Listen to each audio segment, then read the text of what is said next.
La pâte à tartiner peut devenir un véritable allié pour votre santé. C'est surprenant, mais c'est vrai. Évidemment, ça dépend de ce qu'il y a dedans. Toutes les pâtes à tartiner ne se valent pas. Certaines sont des aliments bruts, d'autres un véritable concentré de sucre dans des aliments ultra transformés. On va faire le tri ensemble. Si vous achetez votre pâte à tartiner, je vous propose de vous concentrer en premier lieu sur 3 indicateurs. Le premier, c'est la place du sucre dans la liste des ingrédients. Plus c'est proche du premier ingrédient, plus le sucre a une place importante dans la composition, ce qui n'est pas bon signe. À titre d'exemple, dans la pâte à tartiner au chocolat la plus célèbre, le sucre est le premier ingrédient. Le deuxième indicateur simple, c'est la nature des matières grasses. Évitez les produits qui contiennent de l'huile de palme ou des graisses ajoutées de mauvaise qualité. Idéalement, choisissez une pâte à tartiner dont les graisses proviennent uniquement des ingrédients de base, chocolat ou fruits oléagineux. Le troisième indicateur, c'est le nombre d'ingrédients de la composition. Un ingrédient, c'est optimal.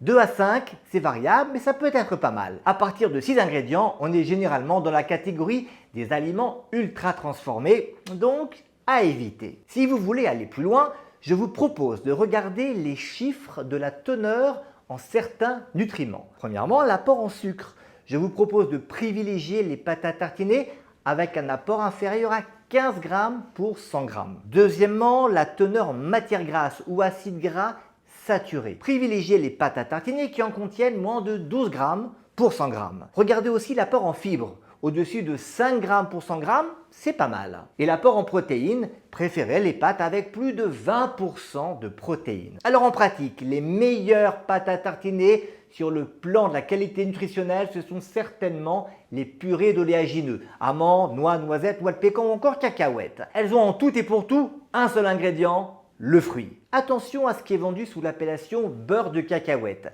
Certains sont très riches en sucre, donc regardez bien, comme on l'a vu, la composition. Récemment, de nombreuses pâtes à tartiner au chocolat, moins sucrées, plus protéinées et conçues avec de meilleures matières grasses que la plus connue des pâtes au chocolat, sont arrivées sur le marché. Elles sont souvent une bonne alternative, mais elles restent malgré tout moins intéressantes que les purées d'oléagineux. Il faut encore préciser que sur le plan calorique, toutes les pâtes à tartiner se valent à peu près. Même les meilleures en termes de qualité des ingrédients, elles sont très riches parce que les fruits à coque ou le chocolat qui en sont à la base, ce sont des produits gras. Mais même si c'est gras, ce n'est pas forcément nuisible pour la santé, mais simplement, en manger trop, ça favorise la prise de poids. Donc au quotidien, une fois que vous aurez choisi votre pâte à tartiner, apprenez à doser et limitez la consommation à un maximum de 40 voire 50 grammes par jour. Et dans tous les cas, vraiment, évitez d'en manger à la cuillère.